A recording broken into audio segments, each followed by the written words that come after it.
morning dear students. As yesterday we have completed with the preparation methods of alcohol and physical properties of alcohol. So today we will start with the chemical properties of alcohols. So in the chemical properties basically we are to categorize these chemical properties into three parts. हम तीन तरीके से divide करते हैं. The first division is in which the reaction involves cleavage of OH bond. The second one is when we are cleaving the COH bond, यानी C और OH के बीच के बॉन्ड को तोड़ेंगे. And the third type of reaction, the alcohol molecule as a whole. तो यहाँ पर हम दो तरीके का मैकेनिज्म डिस्कस करेंगे. फर्स्ट टू टाइप का मैकेनिज्म डिस्कस करेंगे पहले कि किस तरीके से रिएक्शंस होती हैं. So the first type of reaction as I have told you that is involving the reaction involving cleavage of OH bond. ठीक है, यानी O और H के बीच का बॉन्ड क्लीव होगा. एल्कोहल क्या है? That is ROH. मैंने आपसे कहा तीन तरीके की रिएक्शंस है.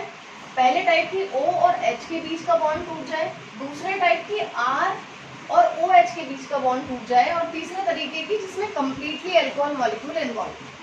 ठीक है, सो बेसिकली फर्स्ट टाइप हम डिस्कस कर रहे हैं reaction involving cleavage of OH bond. ठीक है, इट मींस कहीं ना कहीं OH बॉन्ड अगर क्लीव हो रहा है तो हमारा क्या होगा? H आयन निकलेगा, मींस प्रोटॉन बनेगा. इसका मतलब एसिडिक नेचर को प्रूव करती है ये रिएक्शन. फर्दर बात करेंगे एसिडिक नेचर के बारे में. पहले हम क्या देखेंगे? इसका मैकेनिज्म देखेंगे. और मैकेनिज्म को समझने से पहले एक बड़ा इंपॉर्टेंट पॉइंट ध्यान में रखेंगे that in the case in the type of reaction alcohol is working like a nucleophile. किसकी तरह काम कर रहा है? एल्कोहल एक न्यूक्लियोफाइल की तरह काम कर रहा है. ठीक है, let's see now what is a nucleophile. आप सब जानते हैं न्यूक्लियोफाइल क्या होता है, पहले भी बात कर चुके हैं. Nucleophile means nucleus loving, means positive charge loving. It means it must be having the negative charge. ठीक है, इस पर कैसा चार्ज आना चाहिए? नेगेटिव चार्ज आना चाहिए. अब ROH में नेगेटिवली चार्ज हमें कौन दिखाई दे रहा है? ठीक है, we know that it is polar in nature. क्यों पोलर क्यों है? देखिए, if we are talking about ROH तो H पर भी कैसा चार्ज है? पॉजिटिव. R पर भी कैसा चार्ज है? पॉजिटिव. और इस पर कैसा चार्ज है? नेगेटिव. ठीक है, सो ये हमारा नेगेटिव सेंटर है. ये एक न्यूक्लियोफाइल की तरह काम करेगा. Let's see now mechanism. अब समझते हैं मैकेनिज्म को कि किस तरीके से होती है. अगर ये न्यूक्लियोफाइल की तरह काम कर रहा है क्योंकि O और H के बीच में इलेक्ट्रोनेगेटिविटी डिफरेंस सबसे ज्यादा है. ठीक है, इलेक्ट्रॉन डेंसिटी जो है वो O पर ज्यादा है, जिसकी वजह से वो H के इलेक्ट्रॉन्स को क्या करेगा? अपनी तरफ खींचेगा, जिससे उस पर नेगेटिव चार्ज दिखाई देना चाहिए.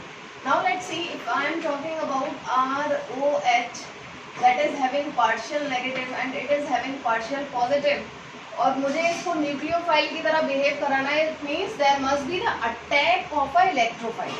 ठीक है, इलेक्ट्रोफाइल का अटैक होना चाहिए, जिसको मैं E पॉजिटिव भी लिख सकती हूँ, या फिर एक इलेक्ट्रोफाइल ले लेते हैं. जैसे कि मान लीजिए हमने CH3 पॉजिटिव ले लिया. ठीक है, it will work like a electrophile, या कोई भी इलेक्ट्रोफाइल हम यहाँ पर इसका अटैक दिखा सकते हैं. Now let's see the center. O के केस में क्या है? We are having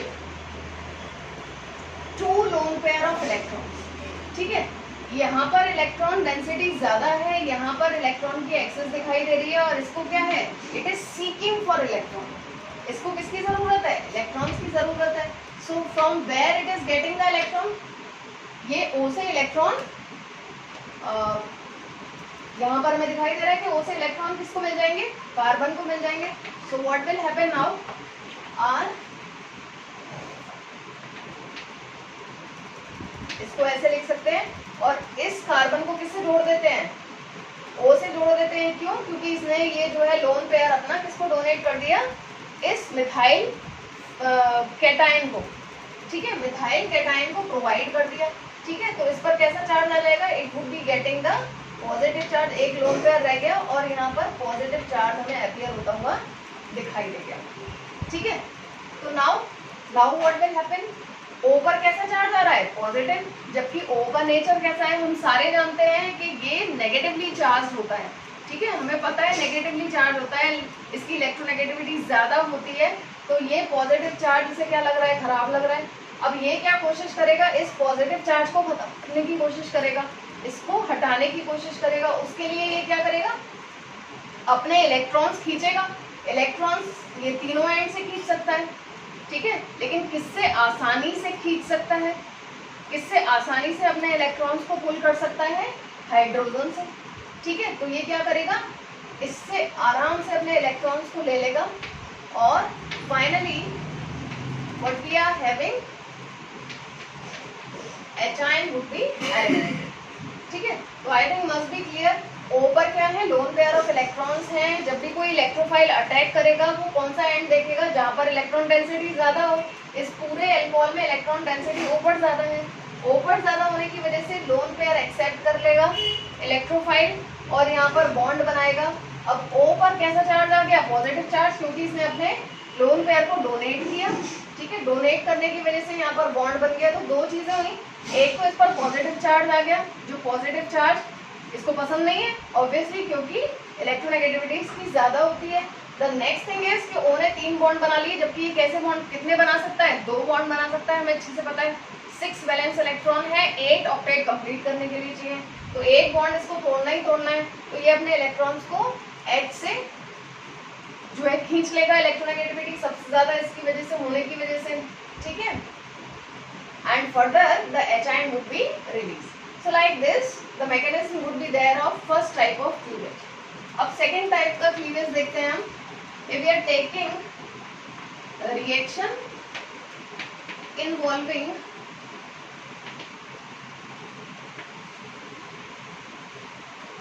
cleavage of COH bond, ठीक है ना, या आप CO bond भी लिख सकते हो। ठीक है, ये बॉन्ड टूटना चाहिए। तो यहाँ आपको क्या ध्यान करना है, यहाँ पर तो ये न्यूक्लियोफाइल की तरह बिहेव कर रहा था, इस केस में अल्कोहल एक इलेक्ट्रोफाइल की तरह बिहेव करेगा। ठीक है, ये किसकी तरह बिहेव करेगा, एक इलेक्ट्रोफाइल की तरह। इट मींस अल्कोहल न्यूक्लियोफाइल और इलेक्ट्रोफाइल दोनों की तरह बिहेव कर सकता है। अब ये इलेक्ट्रोफाइल की तरह बिहेव कैसे करेगा, उसके लिए हमें क्या करना होगा, we are to prepare a protonated alcohol. ठीक है, यानी हमें अल्कोहल को H ion प्रोवाइड कराना होगा, प्रोटोनेटेड अल्कोहल प्रिपेयर करना होगा। लेट्स सी हाउ, ROH, जब हम इसको H ion प्रोवाइड कराएंगे, हमें पता है यहाँ पर 2 लोन पेयर है, और जैसे ही हम इसको एसिड के थ्रू H ion प्रोवाइड कराएंगे, H ion को क्या दिखाई दे रहा है, loan pair of electron O पर। ठीक है, तो ये अपने लोन पेयर डोनेट किसको कर देगा, H ion को कर देगा, और यहाँ पर क्या बना लेगा, बॉन्ड बना लेगा इस तरीके से। अब इस पर सिर्फ एक लोन पेयर रह गया और इस पर कैसा चार्ज आ गया, पॉजिटिव चार्ज आ गया। ठीक है, तो ये कैसा बन गया, एक प्रोटोनेटेड अल्कोहल फॉर्म कर गया। प्रोटोनेटेड अल्कोहल इसने फॉर्म कर लिया, यानी इस पर एक पॉजिटिव चार्ज है, तो इस पर अब किसको अटैक करना चाहिए, ये किसकी तरह बिहेव कर रहा है, इलेक्ट्रोफाइल की तरह, और इस पर किसको अटैक करना चाहिए, इस पर एक न्यूक्लियोफाइल को अटैक करना चाहिए। तो यानी मैं यहाँ पर क्या दिखा सकती हूँ, जैसे सपोज मैंने आपका Br आयन का अटैक दिखा दिया यहाँ पर। ठीक है, तो Br आयन का अटैक हम दिखाएंगे, that is a nucleophile. Basically हम क्या कर रहे हैं, हम सब्स्टिट्यूट कर रहे हैं ना OH को एलिमिनेट करने की कोशिश कर रहे हैं। जब Br आयन अटैक करेगा, एक स्ट्रॉन्ग बेस अटैक करेगा। ठीक है, ये क्या है, एक न्यूक्लियोफाइल है, स्ट्रॉन्ग बेस है। जब ये अटैक करेगा तो what will happen, now let's सी, जब ये अटैक कर रहा है तो इस पॉजिटिव चार्ज को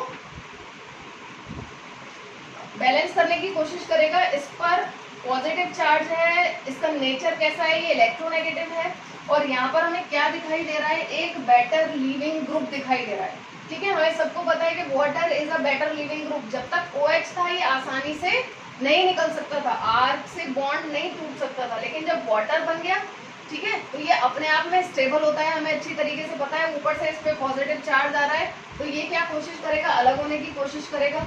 और जहां पर अगर Br आयन यहाँ पर मिल गया, ठीक है, तो Br आयन इसको सेटिस्फाई करेगा. So water being a better leaving group, RBr would be formed and water would be eliminated. ठीक है, तो इस तरीके से हमने क्या किया, R और OH के बीच के बॉन्ड को क्लीव किया.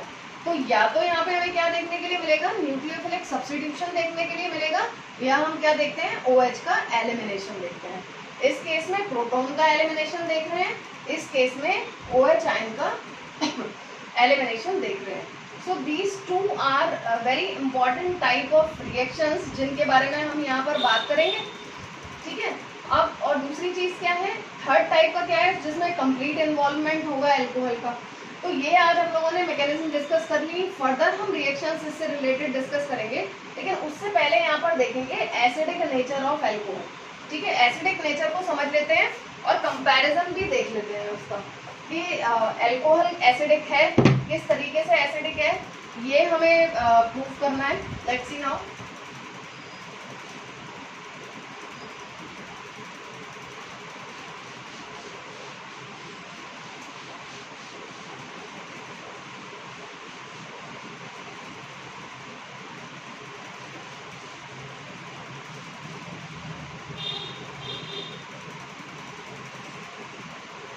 एल्कोहल के एसिडिक नेचर को देखते हैं. एसिडिक नेचर को देखने से पहले बेसिकली उसका वाटर के साथ भी कंपैरिजन करेंगे. पहले एल्कोहल में आपस में कंपैरिजन करते हैं, प्राइमरी, सेकेंडरी और टर्शरी एल्कोहल से. So acidic strength we are to see. Acidic strength of alcohol.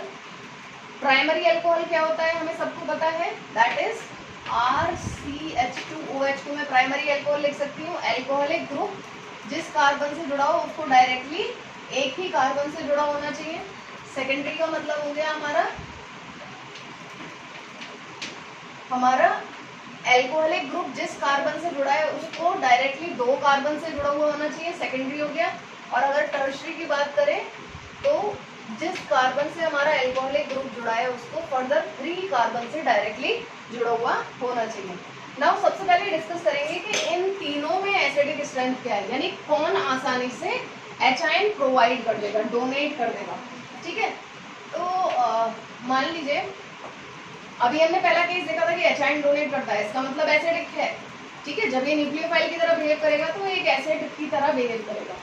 इनमें से कंपैरिजन करेंगे. Let's see. Plus I effect आपको ध्यान है. प्लस आई इफेक्ट का मतलब क्या होता है, प्लस पॉजिटिव इंडक्टिव इफेक्ट. ठीक है, इंडक्टिव इफेक्ट यानी जो अपनी तरफ से इलेक्ट्रॉन्स को पुश करे. और हमें पता है कि एल्काइल ग्रुप्स सबसे अच्छे से इजीली जो है इलेक्ट्रॉन को अपनी तरफ से पुश करते हैं, डोनेट करते हैं, है ना. तो यहाँ हम क्या देख रहे हैं, एक आर ग्रुप की वजह से प्लस आई इफेक्ट लग रहा है. यहाँ हम क्या देख रहे हैं, 2 एल्काइल चेन की वजह से प्लस आई इफेक्ट आ रहा है. और यहाँ हम क्या देख रहे हैं, 3 आर ग्रुप यानी एल्काइल चेन की वजह से प्लस आई इफेक्ट आ रहा है. नाउ लेट्स सी, ये अपनी तरफ से इलेक्ट्रॉन को पुश कर रहे हैं, इसका मतलब कहीं ना कहीं O और H के बीच की इलेक्ट्रॉन डेंसिटी को इंक्रीज कर रहे हैं. ठीक है, ये इससे भी ज्यादा इंक्रीज कर रहे हैं और ये सबसे ज्यादा इंक्रीज कर रहे हैं ओवर इलेक्ट्रॉन डेंसिटी को.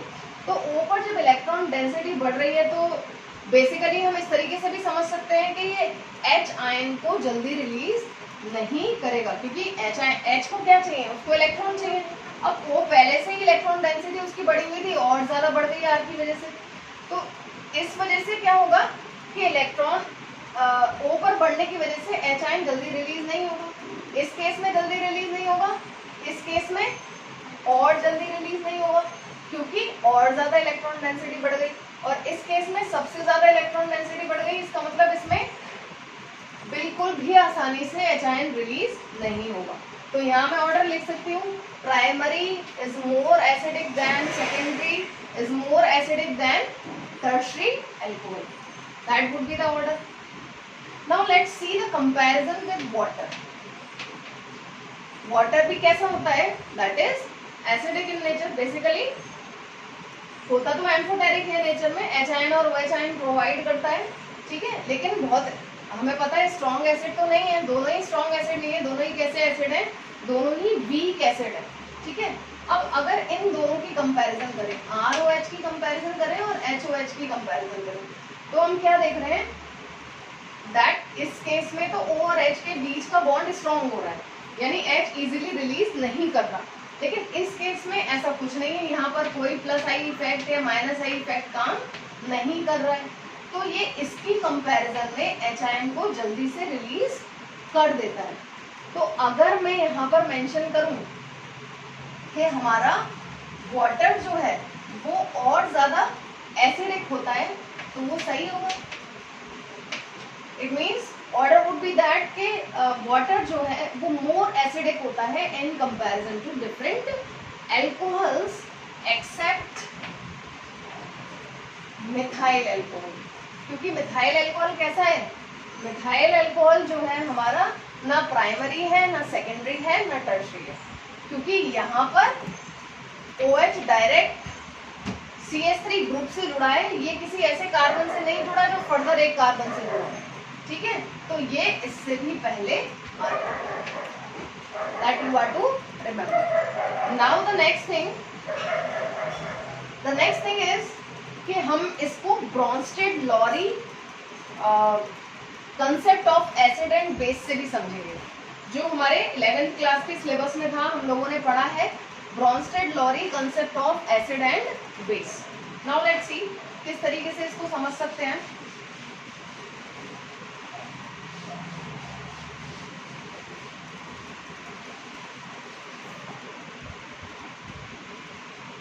Suppose I have taken OR ion, ठीक है, ये क्या है एल्कोक्साइड आयन। कैसे बनेगा, ROH में से H आप हटा दोगे तो क्या बच जाएगा आपको एल्कोक्साइड आयन। एल्कोक्साइड आयन हम लोगों ने देखा था अपने प्रीवियस चैप्टर में एल्काइल हैलाइड में कि ये एक अच्छे जो है न्यूक्लियोफाइल या बेस की तरह काम करता है। Basically we are seeing here for the base की तरह काम कर रहा है। ये कैसा है, बेस है, ठीक है। जब इसका हम वाटर से रिएक्शन कराते हैं तो क्या होता है, वाटर जो है H डोनेट कर देता है और क्या फॉर्म कर देता है, ROH फॉर्म कर देता है, ठीक है। अब ROH इसने H को प्रोवाइड कराया, ROH बन गया और हमारा क्या एलिमिनेट हो गया, OH ion would be eliminated. ये एक बेस है, हमें पता है, ठीक है। इट मींस अगर हम लॉरी ब्रॉन्स्टेड कंसेप्ट देखें तो ये होना चाहिए हमारा एसिड, ठीक है। लॉरी ब्रॉन्स्टेड कंसेप्ट के अकॉर्डिंग क्या है, एसिड वो जो कि H आयन डोनेट कर दे, बेस वो जो कि H आयन को एक्सेप्ट कर ले, ठीक है। तो इस केस में क्या हो रहा है, इस केस में ये हो रहा है कि ये H आयन डोनेट कर रहा है, ये H आयन एक्सेप्ट कर रहा है, ठीक है। अब लॉरी ब्रॉन्स्टेड ये भी कहता है कि एक एसिड का कंजुगेट बेस होता है और एक बेस का कंजुगेट एसिड होता है। इससे कौन बना H आयन एक्सेप्ट करके, ये अगर बेस है तो ये इसका कंजुगेट क्या हो गया, एसिड हो गया, ठीक है। इसी तरीके से ये अगर एसिड है तो ये इसका क्या हो गया, कंजुगेट बेस हो गया। I think must be clear to, मेरे ख्याल में सबको समझ में आ रही होगी बात। OR आयन हमें पता है ये एक बेस है, ठीक है। बेस वो जो कि H आयन को एक्सेप्ट कर सकता है, एसिड वो जो कि H आयन डोनेट कर सकता है, ठीक है। अब जो हमारा बेस होता है उसका एक कंजुगेट पेयर बनता है एसिड, और जो हमारा एसिड होता है उसका कंजुगेट बेस होता है। और उसमें अगर आपको ध्यान हो तो ये भी बोला गया था कि स्ट्रॉन्ग बेस का कंजुगेट एसिड जो है वो वीक होता है। अगर ये स्ट्रॉन्ग है, ये स्ट्रॉन्ग है, हमें मालूम है ये एक स्ट्रॉन्ग बेस होता है, तो इसका कंजुगेट एसिड कैसा होना चाहिए, वीक एसिड होना चाहिए। और वैसे भी हमने पढ़ लिया है यहाँ पर, ठीक है। हमने क्या पढ़ लिया है यहाँ पर, हमने ये पढ़ा कि अल्कोहल जो है वो वाटर से भी ज्यादा वीक एसिड होता है।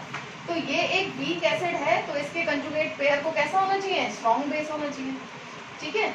अब now let's C, OH ion हमें पता है कैसा होता है, OH आयन एक स्ट्रॉन्ग बेस होता है, ठीक है। तो इसके कंजुगेट पेयर को बेसिकली कैसा होना चाहिए, एक वीक एसिड होना चाहिए। So like this we can prove it we can tell कि यहाँ पर ये क्या है हमारा,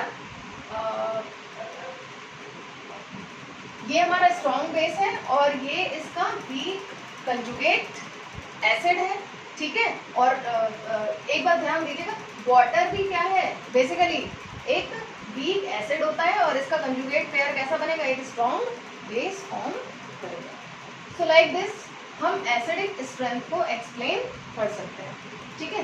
एसिडिक स्ट्रेंथ को एक्सप्लेन कर सकते हैं और इसके रेस्पेक्ट में बेसिक स्ट्रेंथ को भी एक्सप्लेन कर सकते हैं। मतलब भाई लॉरी ब्रॉन्स्टेड के अकॉर्डिंग क्या है, एक जो कंपाउंड है वो एसिड और बेस की तरह बिहेव करता है। एसिड की तरह बिहेव करेगा जब वो एच आयन को डोनेट कर देगा, और फिर वो बेस की तरह बिहेव करने लगेगा जब वो एच आयन को एक्सेप्ट करेगा। तो अगर मान लीजिए इन तीनों में से एच आयन को रिलीज कर दें, ठीक है, अगर इन तीनों में से एच आयन को हम रिलीज कर दें तो क्या बन जाएगा हमारा RCS2 आयन, ठीक है, CS2 आयन, यानी सारे एल्कोक्साइड फॉर्म होंगे, ठीक है।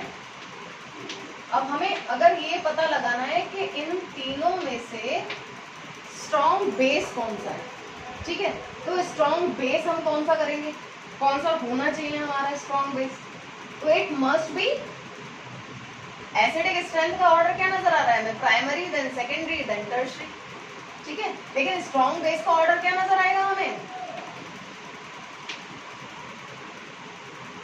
Primary less than secondary and less than tertiary, यानी ऑर्डर अब क्या हो जाएगा, tertiary greater than secondary greater than primary. हमने क्या पढ़ा था कि कंजुगेट पेयर अगर ये स्ट्रॉन्ग है तो इसका कंजुगेट पेयर कैसा होगा, वीक होगा। तो इसका मतलब इसका कंजुगेट पेयर कौन बनेगा, ये बनेगा। तो ये कैसा होना चाहिए, वीक होना चाहिए। और भी दूसरे तरीके से हम समझ सकते हैं, अगर प्लस आई इफेक्ट की बात करें तो इस पे प्लस आई इफेक्ट एक ही तरफ से लग रहा है, इस तरफ से, इसमें दो तरफ से लग रहा है और इसमें तीन तरफ से लग रहा है प्लस आई इफेक्ट, ठीक है। इलेक्ट्रॉन डेंसिटी को क्या कर रहा है, बढ़ाता चला जा रहा है, ठीक है। इलेक्ट्रॉन डेंसिटी को बढ़ाता चला जा रहा है, यानी एच आयन को और जल्दी से अट्रैक्ट करेगा।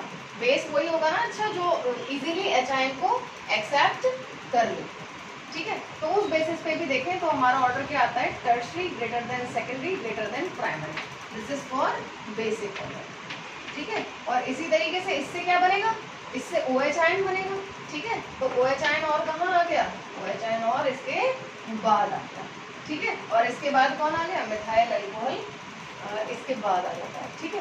मिथाइल अल्कोहल का अगर हम केस देखें तो ये आ गया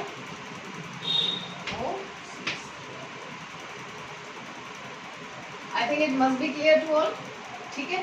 तो इस मैकेनिज्म को अच्छे से समझ लीजिए, क्योंकि हमें नंबर ऑफ रिएक्शंस इन्हीं के बेसिस पे समझनी है कि कौन से टाइप का क्लीवेज है और ये क्लीवेज क्यों हो रहा है, किसमें अल्कोहल न्यूक्लियोफाइल की तरह बिहेव कर रहा है, किसमें इलेक्ट्रोफाइल की तरह बिहेव कर रहा है।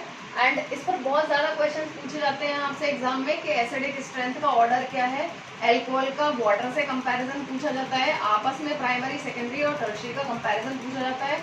ये क्लियर होना चाहिए कि हमारा जो बेसिक स्ट्रेंथ है उसका ऑर्डर भी ऐसा क्यों है। I think must be clear to all. Now what you are to do from today, either I'll send you the matter as well as the assignment, जहाँ पर आपको अपना रिटन मैटर जो है वो असाइन करना है, ठीक है। जो भी आप डेली नोट्स बनाते हैं, आपको नोट्स बनाने होते हैं, यू नो वेल, जो मेरे व्हाट्सएप पे भेजते हैं, in place of that you all are to send it in Google classroom only. Thank you.